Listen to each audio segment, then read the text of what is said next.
Apa maksud dia? Maksudnya, warna putih ni adalah harga yang tutup semalam. Yang warna putih ni adalah harga yang dia tutup semalam. Apa ni tak bagi tahu dalam grup? Tak bagi tahu ah.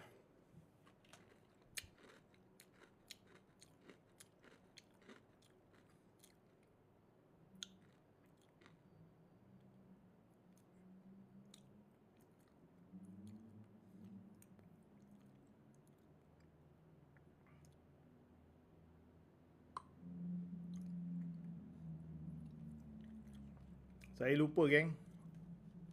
Lupa. Orang tua-tua, biasalah orang tua. Saya dah info dah tu.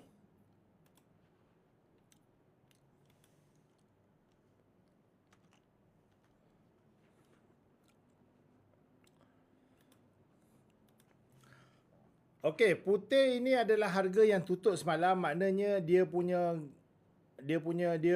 kita tak payah tengok semalam, kita dah tahu harga semalam tutup dekat 455.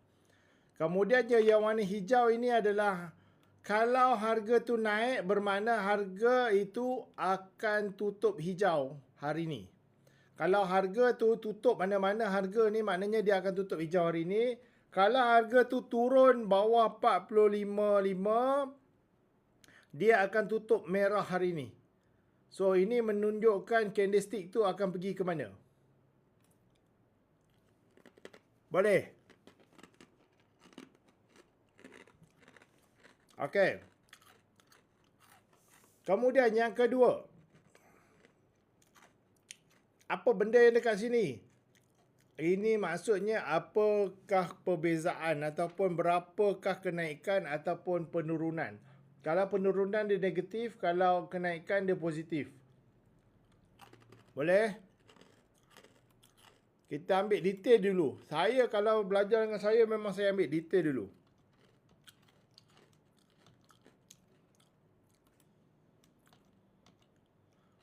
Kemudiannya 24,000 ni, 24,000 ni apa tuan? 24,000 ini adalah volume. Yang mana volume ini di dalam lot. Volume ini di dalam lot. 24,000 lot.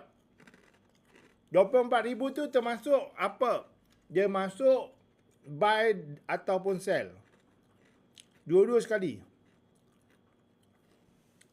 Dan kemudiannya yang last sekali adalah 50.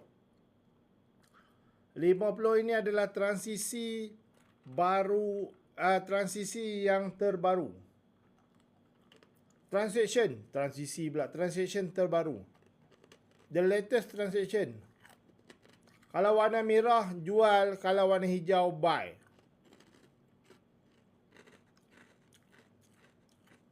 Okey.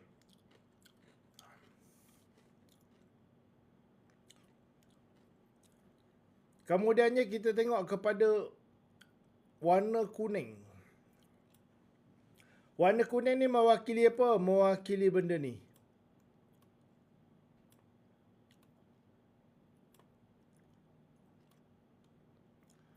Price yang bakal menjadi transaksi. Sekarang ni dia belum lagi transaksi. Dia bakal menjadi transaksi.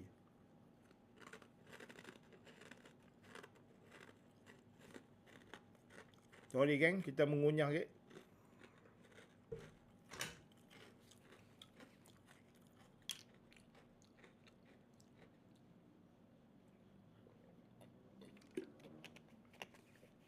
Maruku dia ni pedas.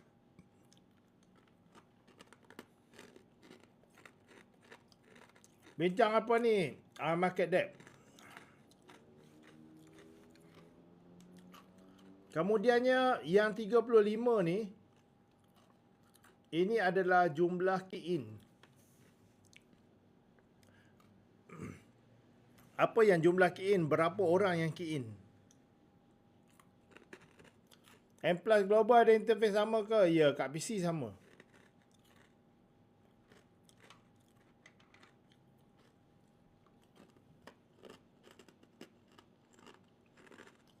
Okey. So kalau korang campur je semua benda ni, dia akan dapat 35. Which is tally dengan sini. Kalau korang campur je semua benda ni, dia akan tally dengan sini.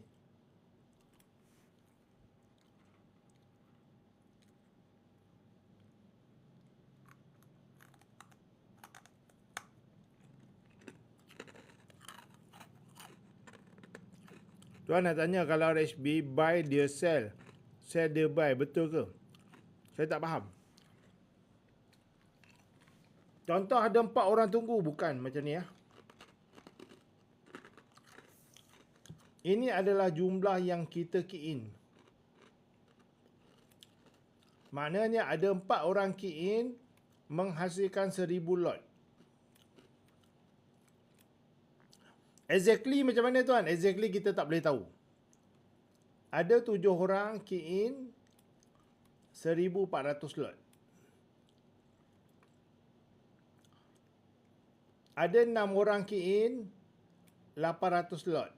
Ada 6 orang juga key in 1600. Berbeza, betul tak? Walaupun pada orang yang sama 6 orang, tapi satu lot 1000 unit, 100 unit ke ya?